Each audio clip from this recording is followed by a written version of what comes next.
Volumen 1663, mayo 24, 1924. La primera palabra de Dios en la creación fue fiat. Esta palabra encierra todo, y con ello dio su primera lección sobre la divina voluntad.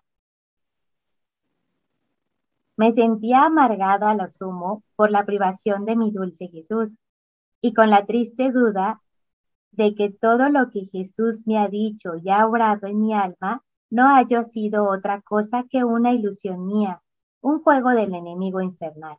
Y decía entre mí, si me fuera dado y todos los escritos estuvieran en mis manos y en mi poder, oh, cómo con gusto los quemaría todos. Pero ay de mí, no están más en mi poder, están en manos de otros, y si yo quisiera esto, no me sería dado. Ah, Jesús, salva al menos mi alma, mi pobre alma, no me dejes perecer.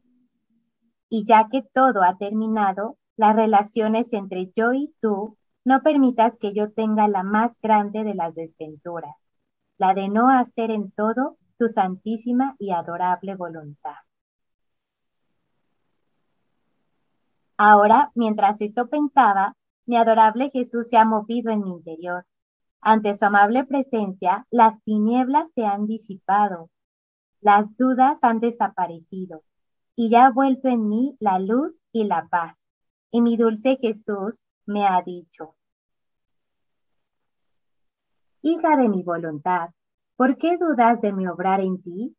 Y además, dudar de mi voluntad y de lo que te he dicho sobre mi querer supremo es la cosa más absurda que puede darse. La doctrina de mi voluntad es más que agua cristalina tomada de la límpida fuente de mi divinidad. Es más que sol fulgurante que ilumina y calienta. Es espejo tercísimo que cualquiera que tenga el gran bien de poderse mirar en esta doctrina celestial y divina, quedará sacudido y sentirá en sí toda la buena voluntad de purificarse de sus manchas, para poder beber a grandes sorbos de esta doctrina celestial y así quedar embellecido por sus adornos divinos. Tú debes saber la causa, el por qué la sabiduría y omnipotencia divina quisieron pronunciar el fiat en la creación. Podía crear todas las cosas sin decir palabra, pero como quiso que su voluntad aleteara en todas las cosas y recibieran la virtud, los bienes que contiene, pronunció el fiat, y mientras lo pronunciaba, comunicaba los prodigios de su querer, a fin de que todas las cosas tuvieran por vida, por régimen, por ejemplo y por maestra a mi voluntad. A ver, espérame tantito. O sea, bueno, lo de arriba, o sea, lo primero que dice, que por qué duda de su obrar en ella. Luisa siempre, ya lo hemos repetido, ¿sí? Siempre estaba con la angustia, diría yo, de la presencia sensible de Jesús. O sea, ella estaba totalmente, como diríamos, acostumbrada, apegada a esa presencia sensible. Y por eso cuando Jesús de repente no iba, no estaba con ella, estaba siempre en ese estado, ¿no? Y dudando de si había sido realidad o no, de si Jesús la amara o no. Entonces, bueno, lo que le dice Jesús creo que es bastante explicable, ¿no? Sin embargo, esto último, tú debes saber la causa, el por qué la sabiduría y omnipotencia divina quisieron pronunciar el fiat. Perdón.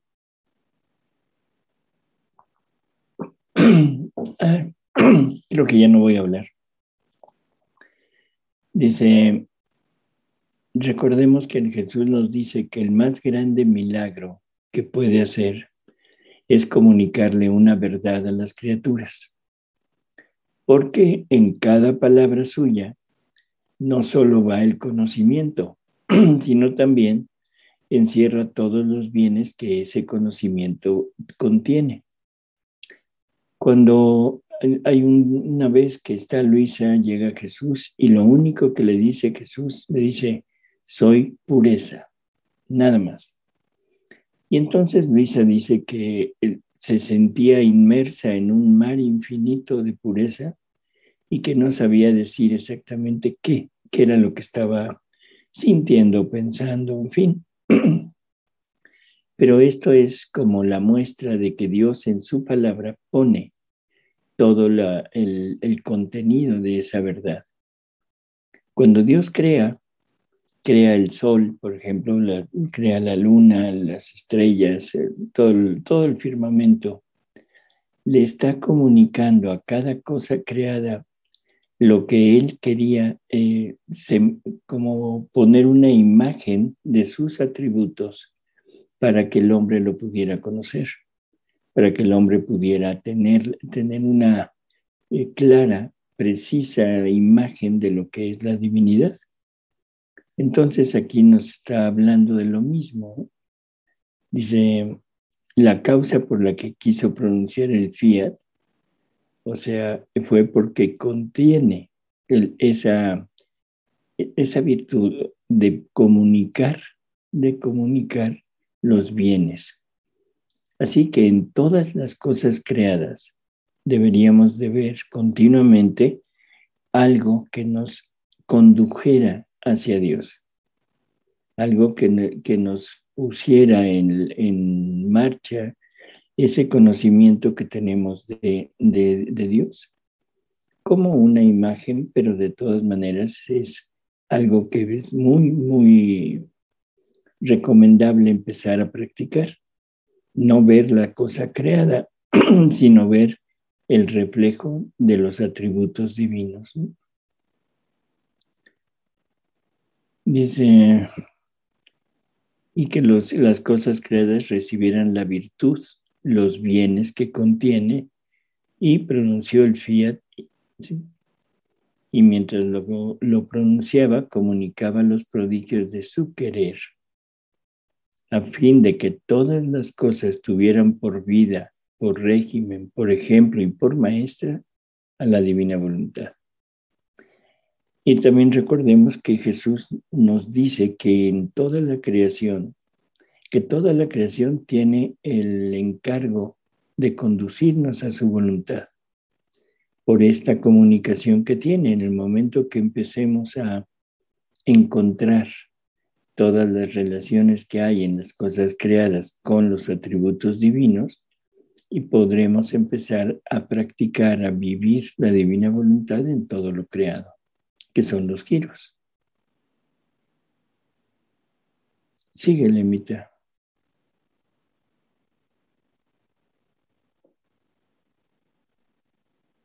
Ok, sí, doctor. Gran cosa, hija mía. La primera palabra de tu Dios que resonó en la bóveda de los cielos fue el fiat. No dijo otra cosa. Esto significaba que el todo estaba en el fiat. Con el fiat creaba todo, constituía todo, ordenaba todo, encerraba todo, ligaba todos sus bienes en favor de todos aquellos que no habrían salido fuera de su eterno fiat. Y cuando después de haber creado, todo quise crear al hombre. No hice otra cosa que repetir el fiat, como empastándolo con mi misma voluntad. Y después agregué, hagamos al hombre a nuestra imagen y semejanza. En virtud de nuestro querer, mantendrá en sí íntegra nuestra semejanza y conservará bella e intacta nuestra imagen. Mira entonces, porque la sabiduría increada, como si no supiera decir otra cosa que fiat, quiso pronunciarlo, pues era muy necesaria esta lección tan sublime para todos. Y este fiat mueve todavía sobre todo lo creado, como se mueve. y este fiat se mueve todavía sobre todo lo creado, como conservador de mis mismas obras, y como en acto de descender sobre la tierra, para investir al hombre, para encerrarlo otra vez en sí, a fin de que de donde salió, esto es, habiendo salido de mi querer, en sí mismo, perdón, en sí mismo, En mí mismo. es cierto, en mí mismo quiere, porque es mi voluntad que todas las cosas por mí creadas vuelvan por el mismo camino por donde salieron, a fin de que me regresen bellas, decorosas y traídas como en triunfo por mi misma voluntad. Ujú. En, Bueno, ¿en dónde está esto en la revelación pública?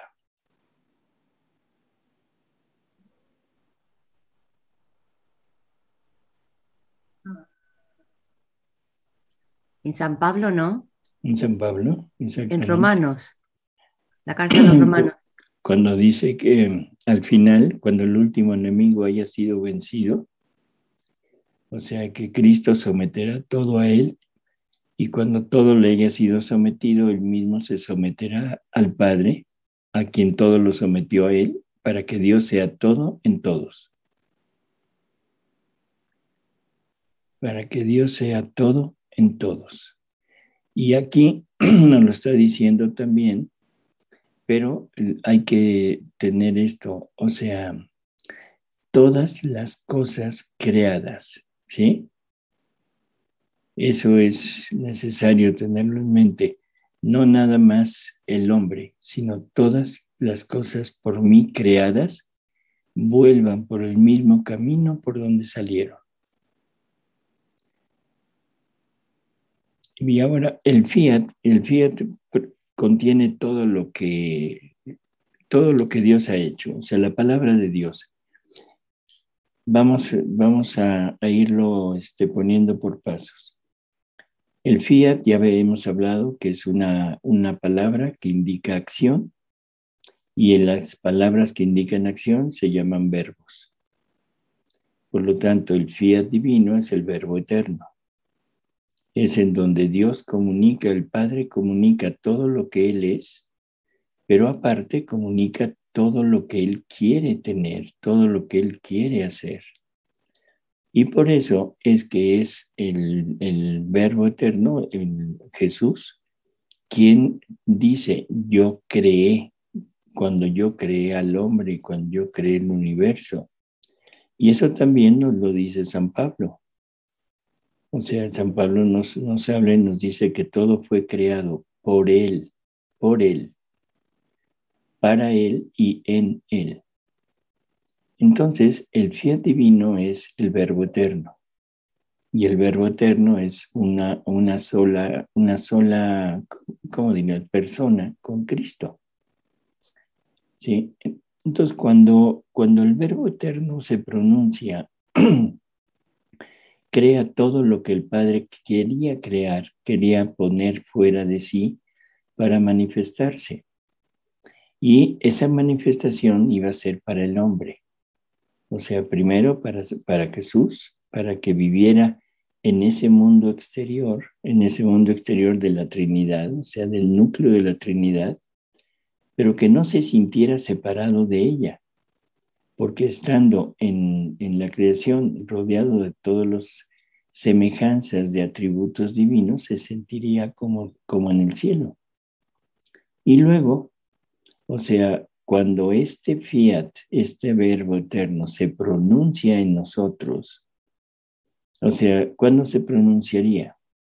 Cuando está creando al hombre y cuando se pone en el hombre por medio de ese insuflarse, de ese ponerse en el aliento, y ahí crea con infinidad de atributos, pone infinidad de semejanzas de Él en nosotros.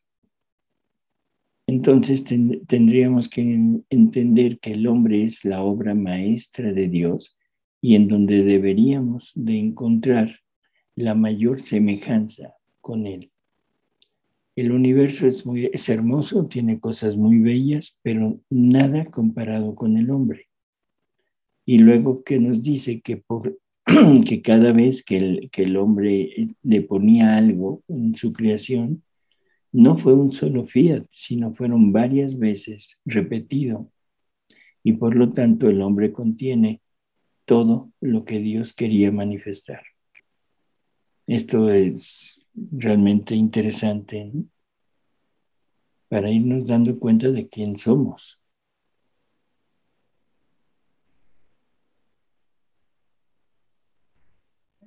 Sí, el límite. Bien. Entonces, todo lo que te he dicho sobre mi voluntad, esta ha sido mi finalidad, que mi voluntad sea conocida y que venga a reinar sobre la tierra. Y lo que he dicho será, arrollaré todo para obtener esto, pero el todo me debe regresar en esta palabra, fiat. Fiat dijo Dios, fiat debe decir el hombre. En todas sus cosas no tendrá más el eco de mi fiat. En todas las cosas no tendrá más que el eco de mi fiat, el sello de mi fiat, las obras de mi fiat para poder darle los bienes que contiene mi voluntad. Y así obtendré la finalidad completa de toda la creación. Y por eso me he dedicado a la tarea de hacer conocer los efectos, el valor, los bienes y las cosas sublimes que contiene mi querer. Y conforme el alma recorra el mismo camino de mi fiat, quedará de tal manera sublimada, divinizada, santificada, enriquecida, de dejar estupefactos cielo y tierra al ver el portento de mi fiat obrante en la criatura. Porque en virtud de mi voluntad saldrán de mí gracias nuevas, nunca salidas, luz más fulgurante, portentos inauditos y nunca vistos. Yo hago como un maestro cuando enseña a su discípulo las ciencias que él conoce, el cual, si enseña a su discípulo, es porque quiere hacer de él otro maestro como él mismo. Así hago yo. Si mi lección sublime fue mi primera palabra, fiat, mi oración enseñada fue el fiat en el cielo, así en la tierra. Ahora, habiendo pasado a darte más extensas, más claras y más sublimes las lecciones sobre mi voluntad, es que quiero que el discípulo adquiera no solo la ciencia de ella, sino que llegando a ser maestro, no solo enseñe a los demás, sino que adquiera mis propiedades y mis bienes, mis alegrías y mi felicidad. Por eso sea atenta y fiel a mis enseñanzas y no te separes jamás de mi voluntad. Bueno, fiat dijo Dios, fiat debe decir el hombre. Y luego dice, en todas sus cosas no tendrá más que el eco de mi fiat, el sello de mi fiat, las obras de mi fiat, para poder darle los bienes que contiene mi voluntad y así obtendré la finalidad completa de toda la creación. ¿Qué es lo que nos está proponiendo aquí o diciendo? Que todo en nosotros, todo es el eco de su fiat. O sea, es como sabemos que el eco es exactamente eso, es un repetir lo que se dijo, es un repetir lo que él puso de él en nosotros. Nuestra palabra es el eco de la palabra de él. Nuestro pensamiento es el eco del pensamiento de él. Nuestros movimientos, todo lo que hacemos. El único problema es que nos dio la voluntad libre, que ya dijimos que es para como la prueba, y la voluntad libre optó por no ser eco y ya no repite lo que Dios, lo que nos puso. Y ahora queremos nosotros hacer nuestra propia voz, nuestro propio resonar y no repetir lo que Dios dice. Por lo tanto, perdimos la semejanza. A eso es a lo que se está refiriendo, ¿no? Y luego, junto con eso, también todas las cosas creadas contienen ese eco. O sea, todas las cosas creadas contienen ese reflejo de los atributos de Dios, que por lo tanto nos deberían de significar una enorme, enorme alegría poder ir descubriendo todo lo que Dios ha manifestado de Él en todo lo creado. Entonces, Salvador, cuando una persona dice, yo qué sé, le pasa cualquier cosa, ¿no? Y se suele decir, fía, fía. Entonces, más que se haga en el sentido de, bueno, lo que tú quieras, Señor, yo también lo quiero, pero quizás ahora con esto podría ser, bueno, pues que se lleve a cabo todo lo que tú pues pretendes con esta circunstancia, por ejemplo, ¿no? Del desarrollo de tu vida. Sería así. Sí, pero lo debes decir tú. Oh, Y no, si claro, estás, claro, no, claro. por eso, espérame. Si estás poniendo que lo vas a decir porque quieres seguir lo de Él, ya te separaste. Ya son dos personas. O sea, todo te lo ha dado como tuyo. Entonces, cuando la criatura pronuncia su fiat, es un darse en totalidad a que se lleve a cabo todo lo que él desea en nosotros. Sí, cuando María dice fiat mihi, o sea, ya en la anunciación, ¿qué está diciendo? O sea, de acuerdo, hágase en mí. Bueno, esa es la traducción, hágase en mí según tu palabra. Pero en realidad lo que está haciendo es donarse totalmente a Él. ¿Sí? Se dona para que ahora el fiat divino haga en ella todo lo que tenga que hacer. Porque recordemos que el fiat de Dios se tiene que poner junto con el fiat de la criatura.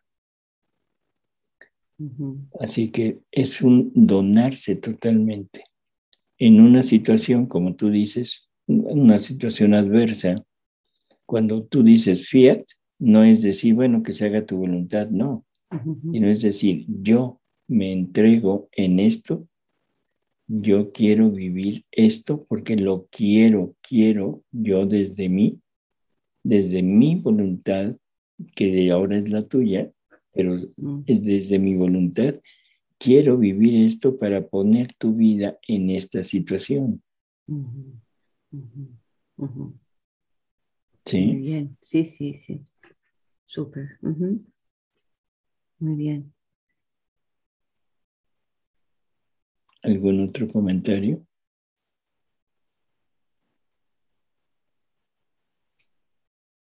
Bueno, también yo tengo otra pregunta un poco con el tema de las obras de Dios en la creación. Hay una lectura por ahí que es un poco misteriosa. Eh, a ver, el qué sentido que pueda tener. Creo que dice que todas las obras, o sea, todo lo que Él sacó está en toda la creación. Todas sus obras, lo que hay que hacer está en su creación. Algo así. Entonces, no sé si se refiere a que, bueno, que toda la creación material, no solo del hombre, sino en todo lo creado, al contener sus atributos, es para que los hombres lo tomen y en ese sentido se lleve a cabo las obras, que es lo que él quiere, que tomemos de lo suyo. No sé si se refiere a eso, se puede referir a eso. No encuentro la lectura donde está, pero lo he tenido en mi cabeza, esa duda. Toda la creación está llena de las obras que se tienen que hacer, algo así. No, yo creo que, o sea, Él creó todos nuestros actos, pero recordemos aquella distinción de acto y efecto, de acto y este impulso. Entonces, todo lo que las criaturas deberían de hacer, eso está creado, pero el hombre le ha negado el poderlo llevar a cabo. Y no es el efecto del acto de él, sino es el que su impulso corra en mi acto para volverlo divino. ¿Sí? Okay. Aquí dice otra cosa que es importante, dice, que conforme el alma recorre el camino del fiat, O sea, ¿qué es eso? Lo que ha hecho el Girar, Fiat. girar en todo lo que el Fiat ha hecho. El Fiat fue el que creó todo.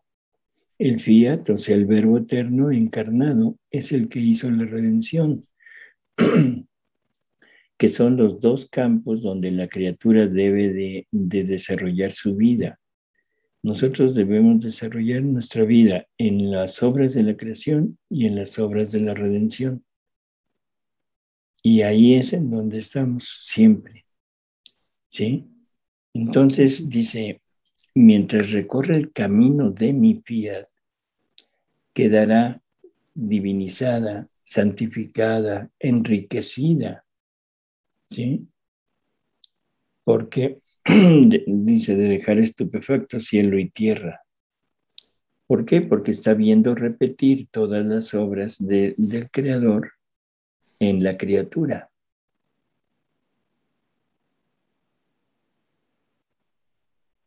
Y que no se tome como de la criatura, porque dice, en virtud de mi voluntad saldrán de mí gracias nuevas nunca salidas. ¿Sí? Entonces, cuando tú digas Fiat, es un moverte a hacer tu vida en esos dos planos que Jesús nos deja, creación y redención. Y entonces, en el momento que hagas algo, quedará totalmente ya en silencio porque ya no puedo hablar. Otra vez. Bueno.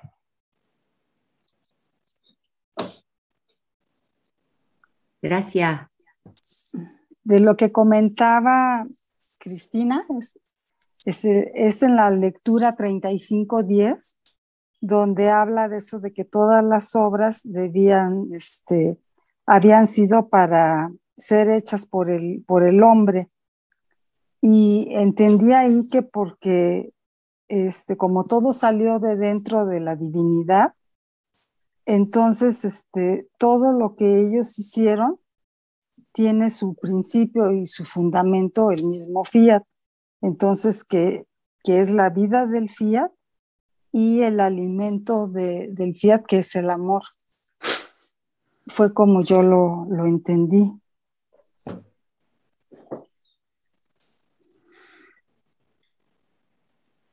¿Cuál es, Marisa? La 35:10. ¿Qué párrafo es, Marisa? Es en el 2, que dice, dice, al sacarla fuera, nuestro Fiat, dentro de un mar de amor, poníamos fuera todo lo que la criatura debía ser. Así que todo salió de nosotros. Nos hacíamos proveedores de todo lo que ella debía ser. Por eso toda la creación está llena de todas las obras que se deben hacer, hasta el último de los hombres. Y bueno, ya ahí sigue hablando. Esa es la lectura, sí, perfecto. Es la 35:10. Por eso, pero eso está encerrado en lo que hemos hablado. O sea, eso de que todo lo que el hombre debe hacer, no debemos tomarlo como los actos que vamos efectuando. Eso que quede muy claro. Porque entonces seríamos predestinados. Y eso va en contra de la libertad que Dios nos dio. Todas las obras que el hombre tiene que hacer son obras salidas de su voluntad y que van a dar como consecuencia actos divinos, vida divina. A eso es a lo que se refiere. Y Dios nos dotó a cada uno de nosotros con un determinado número de actos. Y esos actos son los que hemos ido agotando desde que nacimos. Nos hemos ido agotando, pero siempre en voluntad humana, que es lo que hemos desarrollado nosotros. Ahora, podemos en un momento dado cambiar. Esto es lo que necesitamos entender, que necesitamos ser transformados. nuevamente en lo que Él creó. Él dice que su voluntad, o sea, es un hilo de oro finísimo. Y lo mismo creó la voluntad humana. Incluso en el Génesis dice algo muy curioso, porque dice que en el paraíso había dos ríos, algo así, que cruzaban el paraíso. Y uno de ellos era el Fisón o Pisón, que es en donde, que quiere decir que viene de la tierra del oro purísimo. O sea, y la voluntad del hombre era también oro purísimo, pero el pecado la transformó en un metal, en fierro. Y por eso Jesús dice que no se pueden fundir porque no hay forma de que hagan una aleación entre ellos. No se combinan. Y por eso, si queremos llegar a vivir en la divina voluntad, tenemos que ser transformados en la naturaleza que Él creó. O sea, cuando creó al hombre. Sobre la voluntad humana, o sea, nosotros la podemos unir, o sea, a lo que es la creación y la redención, para unirla a la voluntad divina. Por eso, ¿cómo? no es como unir la voluntad humana a ello. Todas son obras de Dios. En el momento que el hombre regrese al punto en donde fue creado, se unirá nuevamente a toda la creación, formará una unidad. Pero lo que se estaba diciendo es que el campo de acción de la voluntad humana unida a la voluntad divina es en esos dos planos, en el plano de la creación y de la redención. O sea, recorrer todas las obras de Dios, reconocerlas, hacerlas nuestras, tomar en nosotros todos los bienes que hay en todas las cosas creadas para poder corresponderle a Dios en amor, pero a la par de lo que Él nos dio. ¿Sí? Y entonces tenemos que recorrer toda la creación, toda la redención, todos los actos de Jesús. Y eso es lo que nos va a ir haciendo crecer poco a poco la vida divina en cada criatura. Sí, gracias, ya le entendí. Volumen 1664. Dolor de los apóstoles al ver subir a Jesús al cielo. Bien que produjo este dolor. Lecciones a Luisa sobre el dolor de la privación de Jesús. Estaba pensando cuando mi dulce Jesús se fue al cielo en su gloriosa ascensión y por tanto en el dolor de los apóstoles al quedar privados de tanto bien.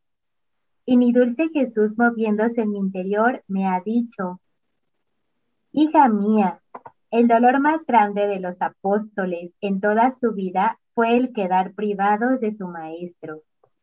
Conforme me veían subir al cielo, su corazón se consumía por el dolor de mi privación. Y mucho más agudo y penetrante fue este dolor, porque no era un dolor humano. Una cosa material, lo que perdían, sino un dolor divino. Era a Dios que perdían, y si bien yo tenía mi humanidad, pero como resucitó, estaba espiritualizada y glorificada. Por lo tanto, todo el dolor fue en sus almas, que penetrándolos, todos se sentían consumir en el dolor, tanto de formar en ellos el más desgarrador y doloroso martirio. Pero todo esto era necesario para ellos. Se puede decir que hasta entonces no eran otra cosa que tiernos niños en las virtudes y en el conocimiento de las cosas divinas y de mi misma persona. Podría decir que estaba en medio de ellos, y no me conocían ni me amaban de verdad. Pero cuando me vieron subir al cielo, el dolor de perderme rompió el velo, y conocieron con certeza que yo era el verdadero Hijo de Dios. El dolor intenso de no verme más en medio de ellos les hizo nacer la firmeza en el bien, la fuerza para sufrir todo por amor de aquel que habían perdido.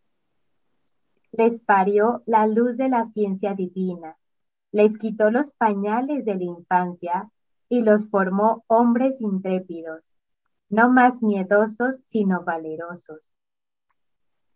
El dolor los transformó y formó en ellos el verdadero carácter de apóstoles, lo que no pudieron obtener con mi presencia, lo obtuvieron con el dolor de mi privación. A ver, ¿qué opinan de esto?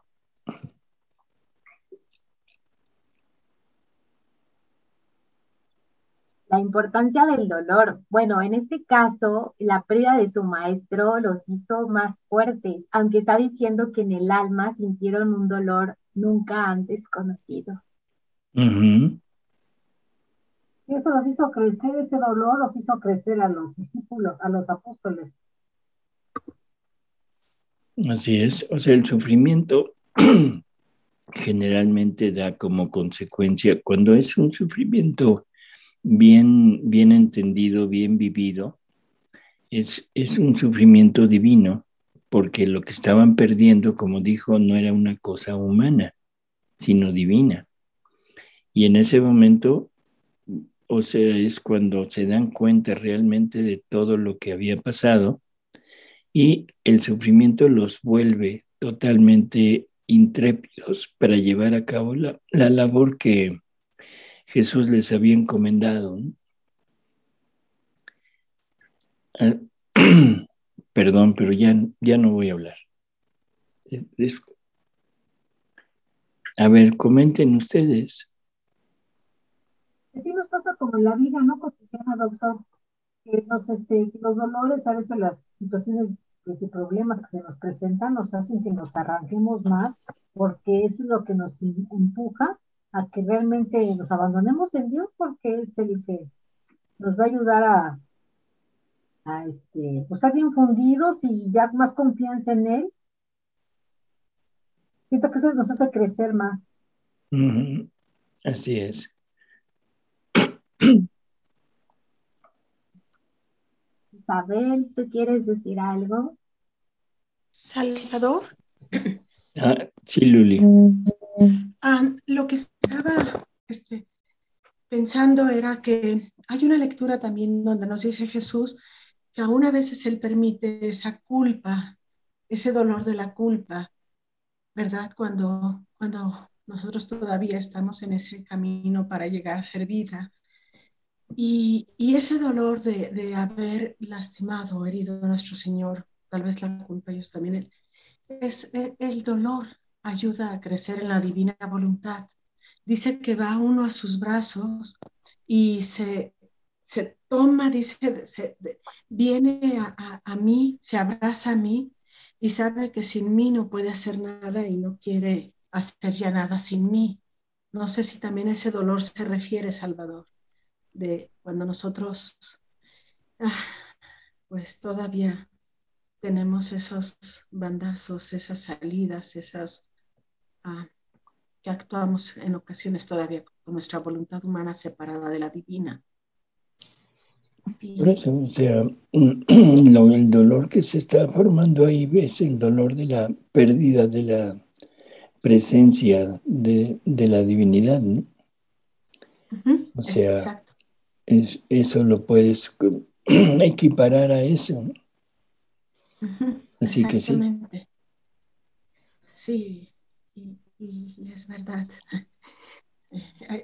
Es cuando uno siente otra vez ese peso de sus miserias y es el deseo, ese arrojo, esa valentía de decir mi voluntad, o sea, hago lucha, o sea, no más separada de ti, o sea, mi vida es en ti, por ti, para ti, y debo de tener ese arrojo y ese valor de de continuar en este martirio de atención por Él y para Él. Así es. Doctor, ¿esto se puede comparar con la muerte de Luisa para que venga el reino? Comparar con la muerte. No entiendo. O sea, comparar lo que sufrieron los apóstoles en el momento del día de la partida de Jesús con la muerte de Más Luisa. bien todo lo que ya después se desarrolló cuando los dejó en ellos.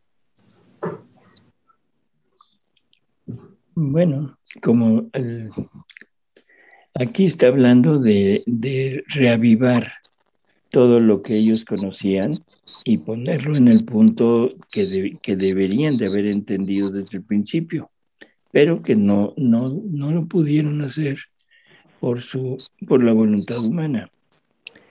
Pero en el momento en el que ese dolor de verlo partir, o sea, es lo que empieza a fructificar en ellos todo como diríamos, todo ese conocimiento de lo que él era, y luego viene el Espíritu Santo, y el Espíritu Santo remata ese conocimiento y los vuelve los hombres intrépidos que conquistaron al mundo entero, ¿no?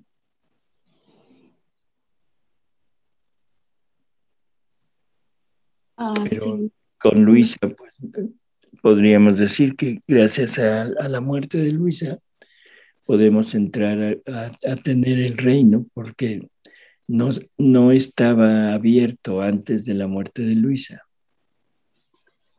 Ok. Doctor, Gracias. también podemos nosotros, bueno, hemos pensado siempre que todo lo que adquirieron los apóstoles fue en la venida del Espíritu Santo, en Pentecostés, pero si vemos aquí la lectura, su transformación real empezó desde la ascensión de Jesús. Uh-huh.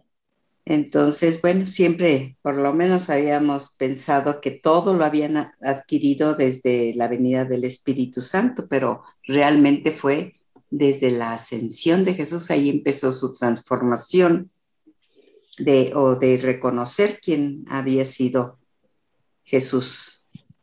Lo podríamos poner, Lucy. Yo pienso, esto es pensamiento mío, en el momento de la pasión. Yo no me imagino qué habrá sentido Pedro cuando niega a Jesús. Y el remordimiento tremendo que ha de haber tenido después. El remordimiento, la pena de los otros apóstoles, que exceptuando a Juan, que ese estuvo presente, pero todos los demás no nos dicen dónde estaban. O sea, seguramente escondidos, temiendo. Y ahí empieza esa transformación que está empezando a dar como resultado el conocimiento de Jesús. Después de eso, el momento de la resurrección debe haber sido tremendo. O sea, en los evangelios no lo pintan pues muy facilito, ¿no? Pero imaginémonos el dolor que tenían por haberlo dejado, por haberlo abandonado, el dolor que sentía Pedro por haberlo negado, o sea, haberse hecho cómplice de todo el pueblo diciendo que no lo conocía y quién sabe qué más dijo. Y de repente lo ven vivo. Digo, esto habría que meditarlo un poquito. ¿Qué habrán sentido? Se les cayó el piso totalmente.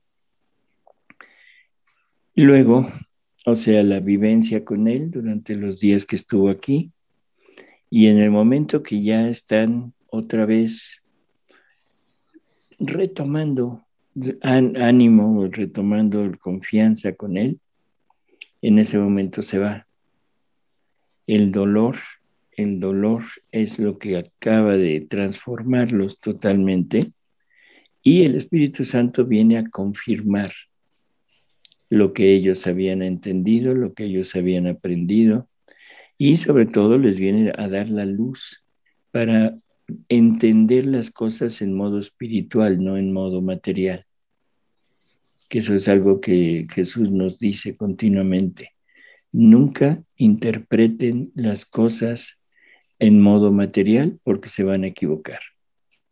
Cualquier revelación, o sea, en la Biblia o en las revelaciones privadas, nunca lo lleven al plano material, sino siempre elévense al plano espiritual. Los apóstoles veían a Jesús como hombre, nada más. O sea, tenían quizá la idea, el conocimiento de que era algo más que el hombre, pero no lo habían conceptuado bien totalmente.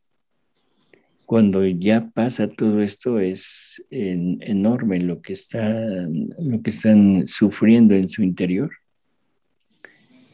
Entonces, yo creo que valdría la pena hacer una pequeña reflexión sobre esos momentos. ¿Qué pasaría con nosotros si hubiéramos estado ahí? O sea, ¿qué pasaría con nosotros si hubiéramos estado con Jesús 3 años?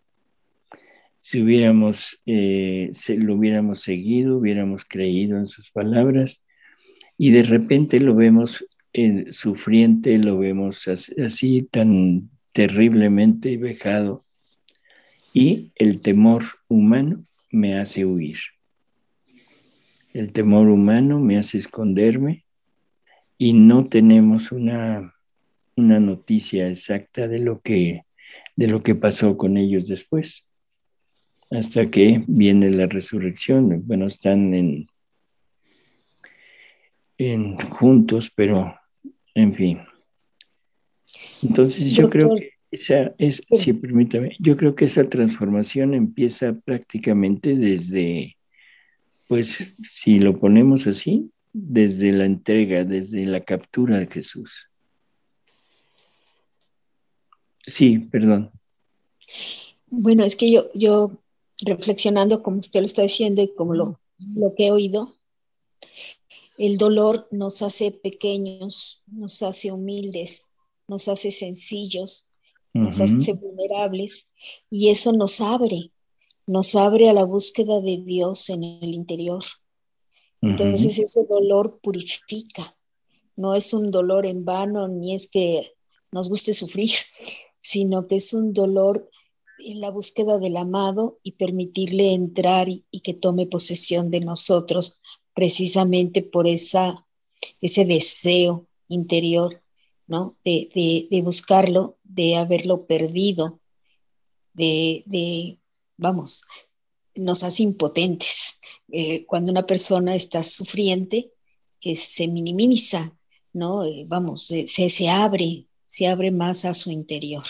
Entonces, bueno, pienso que pues todo tiene un sentido muy claro esto de la pasión de Cristo, ¿no? Porque uno puede pensar, bueno, ¿por qué tuvo que morir con tanto dolor, con tanto sufrimiento, pero es que así tenía que hacer para que nosotros pudiéramos abrir ese espacio enorme en nuestra alma para que Él fuera tomando posesión de ella.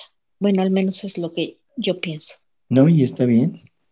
O sea, el sufrimiento, Jesús nos dice que Él quiso conquistar al hombre con el amor, pero que como el hombre no se dejó, ahora lo va a conquistar por el terror. Y en ocasiones, dice, es necesario en seres obstinados llegarlos a tocar en la propia piel. Y esto no lo pongamos nada más en la pasión de Jesús, no lo pongamos en la ausencia o en el sentirnos mal por haberle fallado. Todas las situaciones de nuestras vidas nos dan la oportunidad de situarnos aquí, en este punto. Porque todo el sufrimiento que podemos tener por el abandono de un ser querido, por la muerte de un ser querido, por la traición, incluso enfermedades, esos dolores y esos sufrimientos pueden unirse a este sufrimiento de los apóstoles y sobre todo al sufrimiento de Jesús. Porque ¿qué habrá sentido Jesús en el abandono de todos sus fieles amigos? O sea, nadie lo siguió y el único que se atrevió a medio seguirlo lo niega. ¿Sí? Entonces, todo lo que nos sucede en la vida, tenemos la oportunidad de poderlo poner como vida de la divina voluntad para unirlo a todo lo que Jesús sufrió en su vida mortal. Así que los sufrimientos son realmente un tesoro para la criatura, un tesoro que no hemos entendido, que no hemos descubierto, y que en cuanto nos empieza un sufrimiento, inmediatamente corremos con Dios para decirle, quítanoslo. ¿Puedo decir algo, doctor? ¿Mandé? Okay. Buenas noches. A mí me llama la atención en el párrafo 2 de lo que estamos leyendo de la lección 1664, donde dice que no fue un dolor humano lo que perdieron, sino un dolor divino. Esto Sí. me hace, híjole, como que debe ser muy desgarrador. Yo lo asocio con la pérdida de un ser amado. Tuve la oportunidad de amarlo, no sabía lo que era el amor, y cuando aprendo a amarlo a través de Dios, se va. Y volverlo a recuperar, pero ya desde una voluntad divina, no es cualquier cosa, doctor. Yo creo que sí avanza uno mucho cuando uno tiene la experiencia de una pérdida de un ser al cual se ha amado intensamente y conscientemente, y decir, híjole, lo tuve, pero dado que las limitaciones sean de un uno del otro, no pudimos seguir adelante. Es muy difícil respetar la decisión del otro, y ahí es donde yo pienso que asocio mucho lo que ha de sentir Cristo. No sé lo que sea la parte divina, pero desde la parte humana sí me hace entenderlo muy, muy limitadamente, pero sí me hace entenderlo y decir, Señor, qué duro es tener a alguien y por la falta de amor en ti, no verlo, o que la otra persona tampoco lo pueda ver, y respetar la decisión del otro. Yo creo que es lo más difícil. Me pongo en el lugar de los apóstoles y trato de entender esto, y ha de ser un dolor que desgarra el alma, que rompe el corazón, porque no hay forma de decir, quisiera las cosas cambiarlas. No, ahora es desde otro plano y desde otra manera. Sí, por eso, pero es correcto y lo está viendo nada más desde el punto de vista humano. Ahora, cuando tenemos la certeza de la divinidad, cuando estamos ya con la plena convicción de querer ser uno con esa divinidad y la perdemos, el dolor es inmenso. Eso es lo que les pasó a ellos.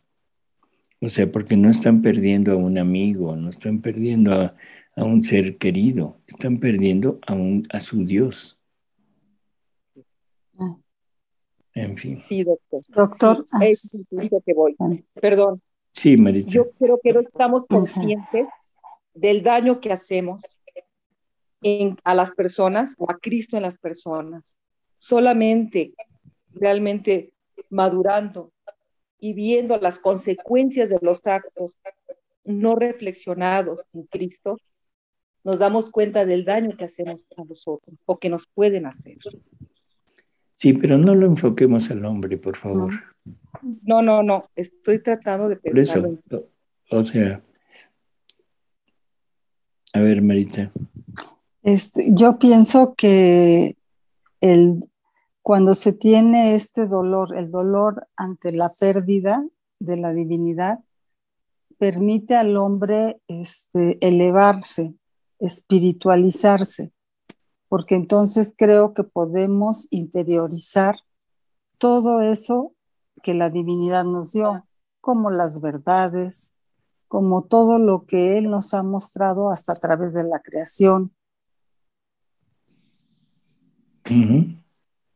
porque si se tiene de manera sensible, nos quedamos en la parte concreta y se necesita dar ese brinco, ese paso para acceder desde la parte espiritual. Entonces creo que sí es necesaria esa pérdida. Y hay algo curioso, o sea, vamos a perdón. Yo, Joel. A ver, Joel.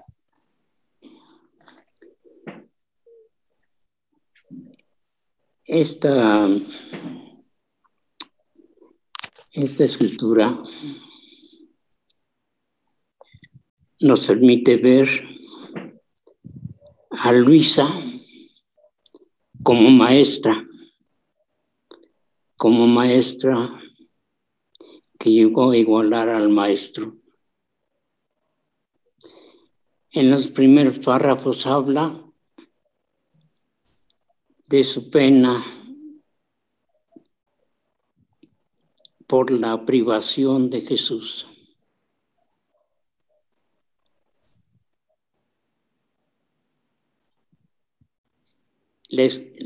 La lectura nos habla de la pena terrible de los apóstoles por la privación de Jesús.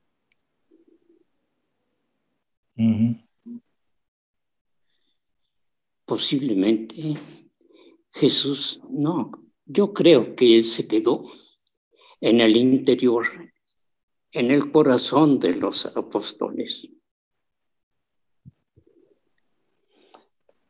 Se fue en cuerpo y alma al cielo, pero en el interior de los apóstoles, en el corazón, ahí quedó y les hizo sentir todo lo que has mencionado, de sufrimientos, de lo que hizo San Pedro, de la negación, etcétera, etcétera. Así me explico yo ese dolor. Así entiendo esa lección formidable de nuestra maestra, nuestra segunda mamá, Luisa, sufriendo por la privación de la humanidad de nuestro Señor. Pero dentro de ella siempre el Señor, siempre haciéndola sufrir y haciéndole gozar y sufrir todo lo que Él sufrió y todo lo que Él hizo. Así es. Pero yo quisiera nada más agregar una cosa. Lo estamos viendo todo a través de los apóstoles y de Luisa. Perfecto, es de lo que nos están hablando. Pero ahora vamos a personalizarlo. ¿Cuándo hemos sentido el dolor de la privación de Jesús? ¿Cuándo podemos equiparar ese dolor de la privación de Él con la privación que nos hablan de un ser querido? No le damos la más mínima comparación. Y ese es el punto. Esta lectura hay que verla en cuanto al conocimiento que los apóstoles y Luisa tuvieron. Y ese conocimiento es el que deberíamos de fomentar en nosotros para que cualquier brizna de distracción nos pusiera a sufrir en esa misma manera. O sea, esto creo que hay que personalizarlo, no verlo nada más en los apóstoles y en Luisa. Bueno, sí, está bien, sufrieron por esto y por esto y por esto y los hicieron crecer. Y la pregunta es, ¿y nosotros cuándo vamos a crecer? O sea, ¿cuándo realmente vamos a enamorarnos de Cristo para sentir esa privación? ¿Te puedo responder? Como quieras. Vamos a sentir ese dolor cuando, teniendo tanto conocimiento intelectual por las lecturas y todo eso, y todavía no vivamos en la divina voluntad. Es entonces. Ya, bueno, me permito disentir un poquito. O sea, no es cuando conozcamos, sino cuando hayamos vivido. Cuando hayamos vivido la presencia de Jesús en nosotros a través... Cuando conociendo no vivamos, Salvador. Cuando conociendo no vivamos. Por eso, pero la privación es cuando lo vives, Joel. O sea, cuando ya estás unido realmente. O sea, en ese momento es cuando sientes la verdadera privación del ser amado. Y vuelvo a repetirlo, cuando nosotros estamos en nuestra vida normal, en nuestra vida común y corriente, y vamos y venimos y hacemos y deshacemos, o sea, ¿estamos conscientes de que Jesús está con nosotros o no? La mayor parte de las veces es no. O sea, y no tengo la más mínima, no sé, sensación de dolor, de sufrimiento. Cuando me distraigo, cuando me ocupo en cosas que no son de Dios, o sea, o incluso cuando estoy en ambientes o en situaciones de pecado, siento el dolor, lo siento después por el arrepentimiento, pero no es el dolor así tan tremendo como lo que nos está narrando.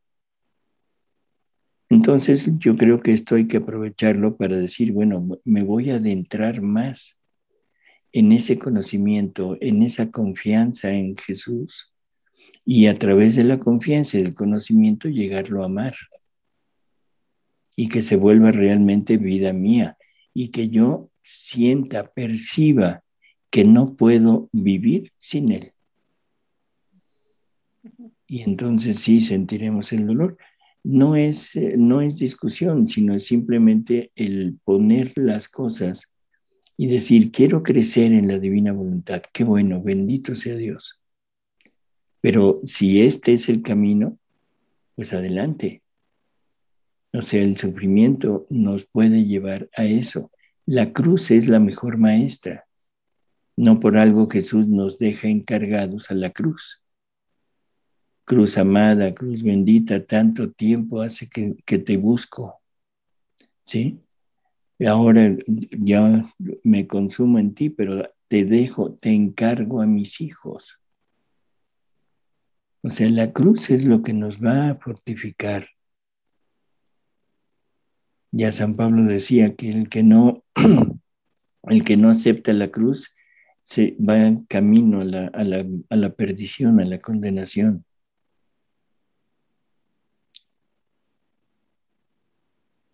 Doctor, buenas noches. Sí, buenas noches.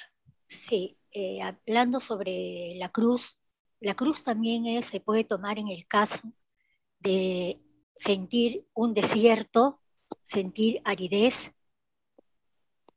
También es una forma de cruz, ¿no? Porque hay etapas en nuestra vida en que sucede eso.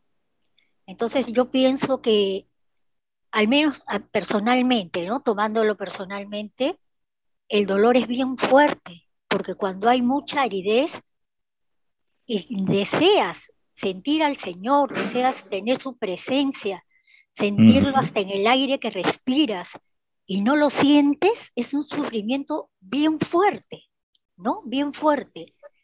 Me imagino que estando ya en la divina voluntad debe ser superior, ¿no? Ese sufrimiento que puede uno sentir, ¿no? Así es. Pues lo que en los santos se llamaba la noche oscura, ¿no? O sea, en fin.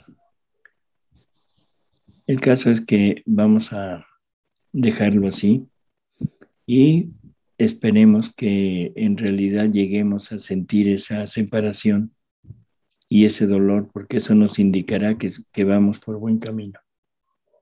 Así es. Ahora, hija mía, una pequeña lección para ti. Tu vida se puede decir un continuo dolor de perderme y un continuo gozo de adquirirme. Pero entre el dolor de la pérdida y el gozo de adquirirme, ¿cuántas sorpresas no te he hecho? ¿Cuántas cosas no te he dicho? Ha sido el dolor y el doloroso martirio de mi pérdida lo que te preparaba y te disponía a escuchar las sublimes lecciones sobre mi voluntad. En efecto, cuántas veces te parecía haberme perdido, y mientras tú estabas inmersa en tu desgarrador dolor, yo volvía a ti con una de las más bellas lecciones sobre mi voluntad, y hacía regresar el nuevo gozo de mi adquisición, para disponerte de nuevo al traspasante dolor de mi ausencia. Puedo decir que el dolor de quedar privada de mí ha parido de ti los efectos, el valor, los conocimientos, el fundamento de mi voluntad. Era necesario portarme contigo de este modo, esto es, venir frecuentemente a ti y dejarte a merced del dolor de quedar privada de mí. Habiendo yo establecido el manifestarte en modo especial tantas cosas sobre mi voluntad, debía dejarte en poder de un continuo dolor divino, porque mi voluntad es divina, y solo sobre un dolor divino podía fundar su trono y extender su dominio. Y poniéndose en actitud de maestro, comunicaba el conocimiento de mi voluntad, por cuanto a criatura es posible. Muchos se maravillarán al oír mis continuas visitas que te he hecho, lo que no he hecho con los demás, y tu continuo dolor de mi privación. Si tú no me hubieras visto tantas veces, no me habrías conocido ni amado tanto, porque cada visita mía lleva un conocimiento de más de mí y un nuevo amor. Y por cuanto más el alma me conoce y me ama, tanto más el dolor se duplica. Y yo al venir iba haciendo más fuerte tu dolor, porque quiero que a mi voluntad no le falte el noble cortejo del dolor, que constituye al alma firme y fuerte, tanto de poder mi voluntad formar en ella mi estable morada, y darle lecciones nuevas y continuas sobre mi voluntad. Por eso, te lo repito, déjame hacer y confía en mí.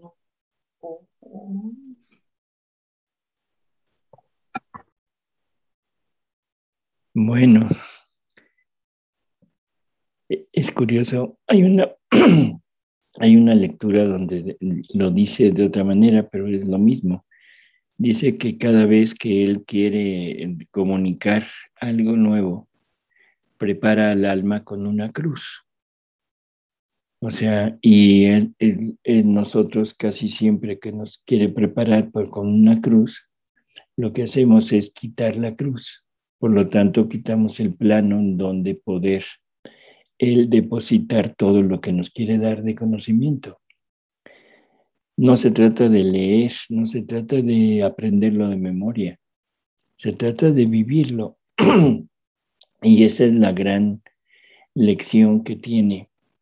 Y lo que parece curioso y una locura para el mundo, porque es una locura para el mundo, es que toda la riqueza que Dios nos puede dar está basada en el dolor. O sea, si no hay dolor, es difícil pensar que haya algo de Dios en eso. Y continuamente está hablando de la cruz, de la cruz, de la cruz, de la cruz. Y ya sabemos cuál es la causa, ¿no? Y la causa es la voluntad humana que desvió todo lo que Dios quería, la finalidad que Dios quería.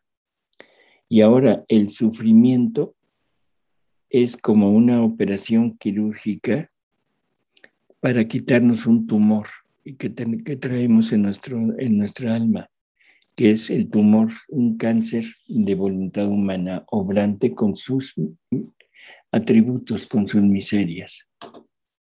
Y cómo nos duele. Y no lo queremos soltar y no queremos enfrentarnos a eso. Pero desde el mismo instante del pecado original, en ese momento entró el dolor en el mundo. En ese momento se inauguró la vida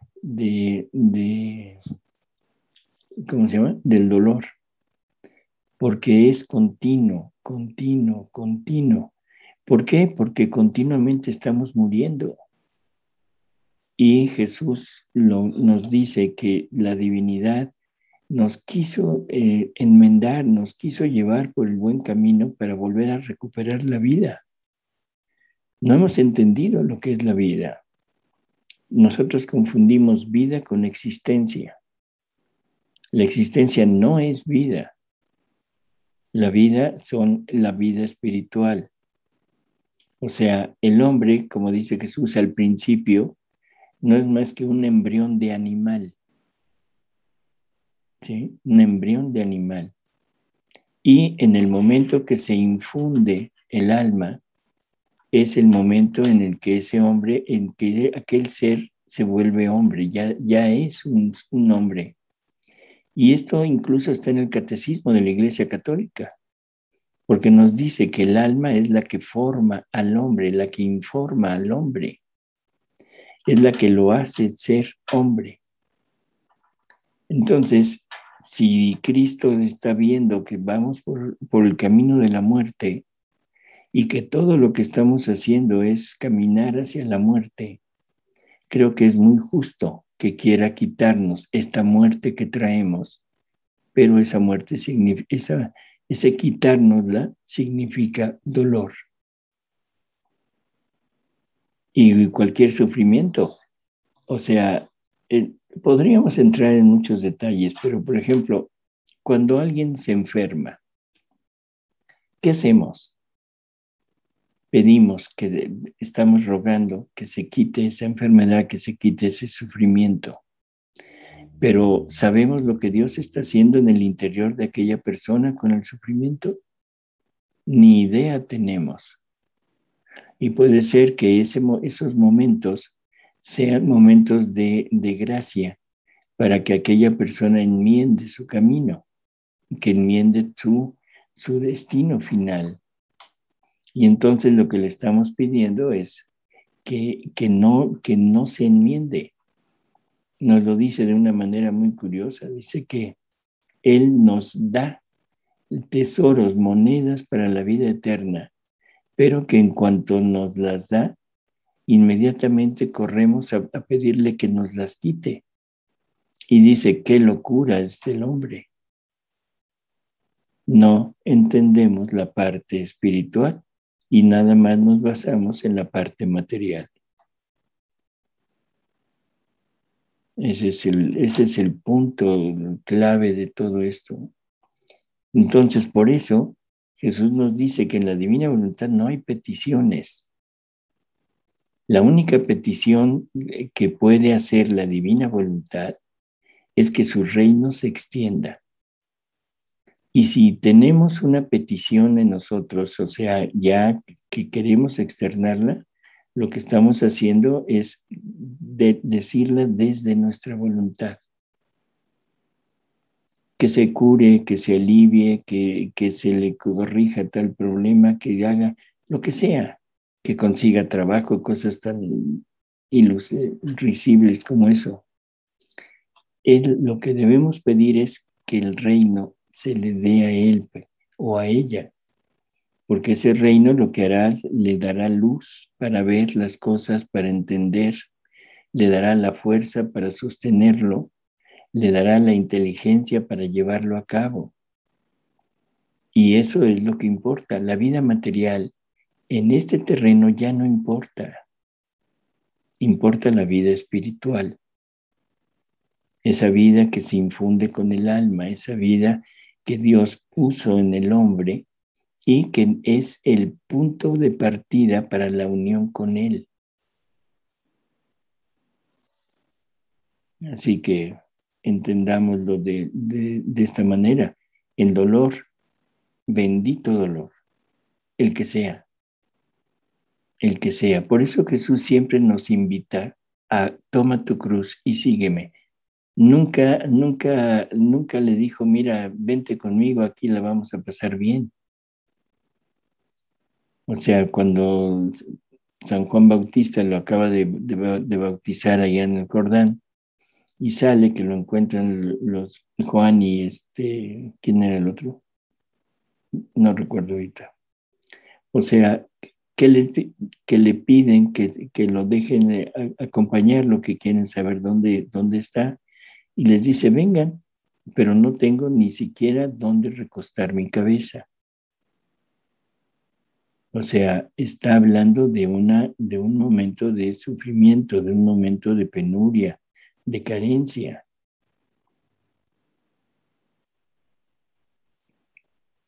Así que bueno, pues este es como el punto principal de esta, podríamos decir, de esta conclusión.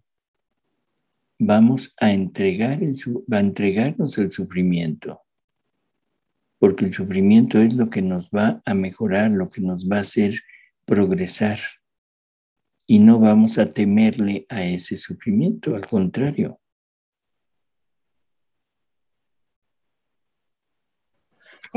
Doctor, pero en el caso de las enfermedades, ¿verdad? Es un sufrimiento, es una cruz, pero siempre deberíamos entonces pedir la sanación a Jesús. Jesús en su vida siempre sanó a muchos enfermos. Entonces, por ejemplo, en el caso mío, tengo cáncer. Y aunque siempre le he dicho a Jesús que se haga su voluntad en mí y en mi vida, también le pido pues que si es su voluntad que me sane. Pues, entonces, ¿cómo lo haríamos ahí? Son cosas muy, muy difíciles para nosotros, pero vamos a ponerlo de esa manera. O sea, si usted tiene cáncer o alguien tiene cáncer, o sea, es una situación originada por la materia. O sea, problemas genéticos, problemas con nuestros cromosomas y se desarrolla un cáncer. No es que Dios le mande el cáncer, por favor, no, porque a veces se piensa así. No, lo que pasa es que esa situación natural de la criatura, ahora, ahí está la voluntad de Dios, es la voluntad permisiva de Dios. No es la voluntad querida de Él, sino es la voluntad permisiva. Bueno, pues lo que Jesús dice, para el alma que vive en mi voluntad, todo lo que le suceda y todo lo que le venga, no importa si viene del hombre, o sea, cosas naturales, si viene del demonio o viene directamente de mí, todo lo debe vivir como si fuera voluntad mía. O sea, todo se debe vivir como si fuera voluntad de Él. Si es la voluntad divina la que está obrando en usted, usted no está enferma de cáncer, usted quiere tener cáncer. Esto suena rarísimo, ¿sí? Yo no estoy enfermo de cáncer, quiero tener cáncer, quiero tener diabetes, quiero tener cirrosis, quiero tener lo que sea, porque me uno a la voluntad de Dios. Ahora, si la voluntad de Dios es sanarme, bendito sea Dios, yo también quiero sanarme. Si la voluntad de Dios es que yo termine mi vida, en ese momento yo quiero terminar mi vida. O sea, no me puedo poner en contra de la voluntad de Dios, porque entonces estaríamos saliéndonos de esta unidad de vida con Él. No sé si me explico. O sea, situaciones tan difíciles como la suya. Sí. Y simplemente decir que se haga tu voluntad, punto. Pero no como resignación. No como resignación. Porque eso ya se salió. Si no es, Señor, aquí estoy. O sea, tú quieres que tenga cáncer, yo también. Tú quieres que yo me sane, yo también. Tú quieres que yo me muera, yo también. Es un desapego, ¿verdad, doctor? Así es. Dice Jesús que el alma no se puede, o sea, que no hay forma de que el alma se salga de su voluntad, que ni él mismo lo puede sacar al alma. Vamos a imaginarnos un caso. Todos vivimos en la divina voluntad. Y llega Jesús y nos dice, ¿sabes qué? Quiero que te salgas de mi voluntad. ¿Qué hacemos? No queda más que aceptar. Hay que salir. Aceptar Se sale. la voluntad. Bueno, esa es una muy buena respuesta, porque si le digo, no, Señor, mira aquí tú esto, o sea, yo vivo en tu voluntad, te estoy dando la gloria, el honor y todo, ya me puse en contra de la voluntad de Dios y ya me salí. Pero si le digo, sí, Señor, ahorita me salgo, va a decir Jesús, ay, ya se volvió a meter. ¿Sí se entiende? Sí. O sea, debemos estar acordes a la voluntad de Dios. En todo momento, en toda situación. Y lo único, pedir el reino, que eso es la única petición de la divina voluntad. Yo entiendo que esto es muy difícil, o sea, poderlo llevar a cabo, pero bueno, es desde la divina voluntad así lo debemos tomar. Pero tomándolo así, perdón, se siente, me parece, una sensación de paz, porque ya no hay la lucha humana en que uno quiere que sane un ser querido, ¿no? Sino al aceptar incluso uno mismo, ¿no? Sus sufrimientos, lo que tiene, lo aceptas ya con amor, con otra mirada. Así es. ¿No? Y te da paz, porque sientes que también en parte, no sé si es un poco de soberbia, pero sientes que estás cumpliendo con lo que el Señor desea, que se haga su voluntad. Y no estamos interfiriendo ahí en que, Señor, sana a mi hijo, Señor, sana a mi hijo, a mi hija, ¿no? Sino, Señor, acepto tu voluntad y en buena hora, pues, ¿no? Porque es lo que el Señor quiere. No, eso no significa que uno no sufra también, ¿no? Porque tampoco no es tan fácil porque tenemos sentimientos, emociones. Por ahora, tal vez con el tiempo, cuando uno ya esté más en la divina voluntad, yo pienso que ya sería diferente. En el sentido del sufrimiento personal, ¿no? No sé, bien. O sea, el ejemplo perfecto es María. O sea, María, pónganse ustedes en el plan de María. En el pretorio, Pilatos preguntándole al pueblo, ¿qué hago con este? Y todos gritando, crucifícalo. ¿Qué gritó María? Ay, crucifícalo. Crucifícalo, hijo, te quiero muerto. Porque la voluntad del Padre es que mueras crucificado. Esa fue la voluntad del Padre. A eso lo mandó, a que muriera crucificado. Si María grita algo diferente, se sale de la divina voluntad. Y ahora yo pregunto, ¿qué debemos gritar nosotros?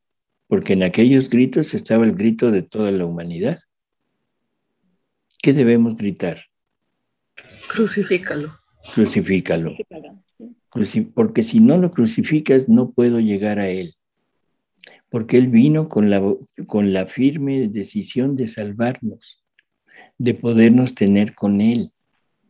Si yo grito, no lo crucifiquen, que parecería como el grito más lógico, de decir, no lo crucifiquen, lo que estoy diciendo es, me quiero separar de Él. Como Pedro en su momento, que no quería que el Señor muriera, que no sufriera, y le dijo, aléjate de mí, Satanás, algo así, que no eran así es. sus palabras. Tus pensamientos no son los de Dios. Exacto.